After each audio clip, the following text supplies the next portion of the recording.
Good afternoon guys. Sa nagsabing hindi daw safety yung aking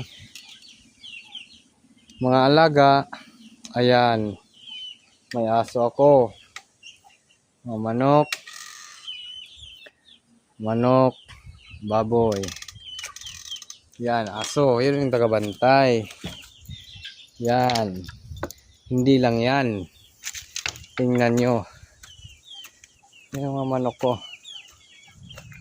May aso rin ako dito, isa. Kaso nakatali din. Ayan o.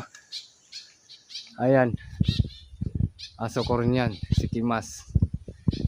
Ayan, aso. Pero yung nagbabantay talaga ng aking bahay, tatlo sila. Ito, malakas to.